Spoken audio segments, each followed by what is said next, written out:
change your heart, change your life, change the planet. Hey everybody, it's Tim Van Orden, and yes, I know it's been a long time since I made a video because this is a tough time of year for me. From Thanksgiving all the way to mid-January, I really have to reduce the set of things that I engage in because it's just harder for me to do anything. You can call it seasonal affective disorder, you can call it blah, however you want to define it. I struggle to keep my normal level of activity going. I'm scared of movement this time of year. It seems far bigger than what I can actually handle. Even if I consciously, intellectually know that I can go out there and move as much as I want, there's another part of me, another system that thinks that movement is bigger than me.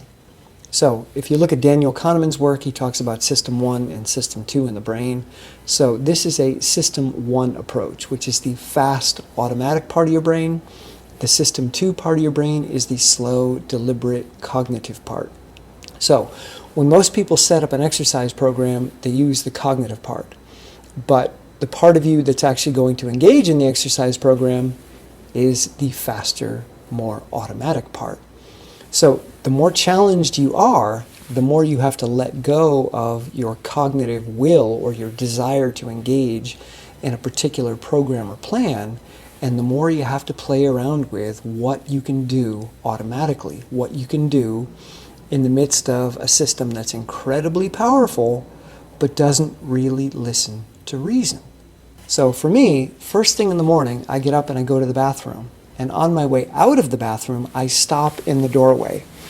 And I reach out and I grab the door jambs, those pieces of wood that stop the door from going all the way through, that stop it so it stays closed. So I put my hands around the outside of those door jambs and I lower myself into the deepest squat that I can go into until my butt is almost touching the ground. And once I get there, I'll stay in that squat position and get a nice long stretch. 15 seconds, 30 seconds, sometimes a minute.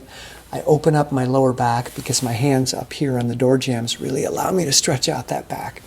It also helps stretch out the glutes, and it feels good. It's kind of like a cat waking up and getting a good stretch. So, after I'm done stretching, I bounce back up and do a squat.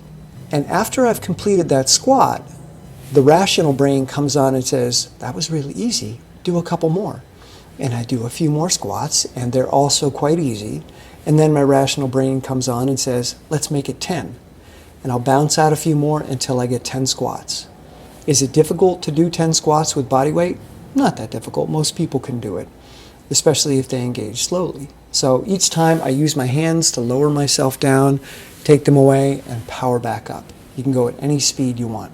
And the point in doing this is that I'm allowing this system 1 part of my brain and body to take control. I'm assuming the position without a plan. So when I walk through that bathroom door, I know that this is the position that squats happen in. So I just stop there, put my hands, and I drop. And by assuming that position, I've taken the fear out of the equation because it's just something I do now in that doorway. In fact, I'll do it throughout the day. When I walk through that bathroom door, I'll often stop and assume the position, and squats just automatically happen. Where people run into trouble is that they wake up with a plan. This system 2 part of the brain, the deliberate planning part, says, this is what you need to do today. You need to run for an hour, you need to cycle for 20 minutes, you need to swim, you need to do yoga, that.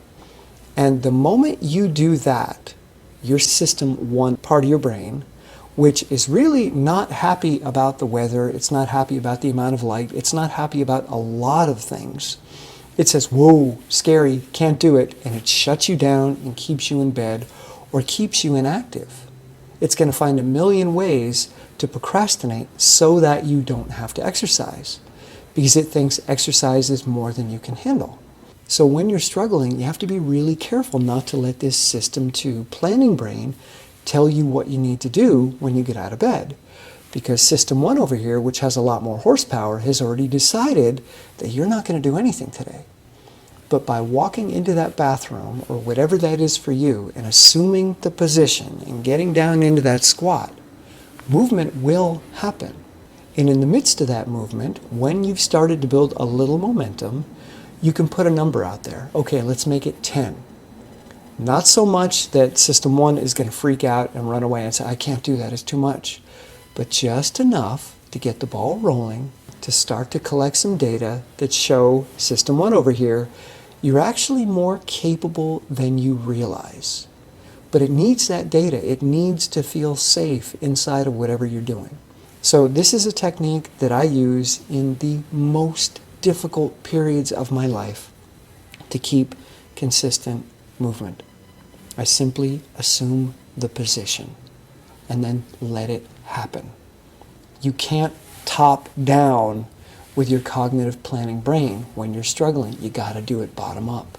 You got to collect data that it's safe.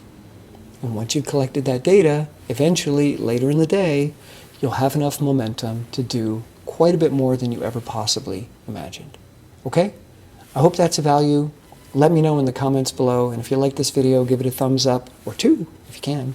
Subscribe, and come on over to Patreon to help me continue providing information like this. All right, thank you. See you soon.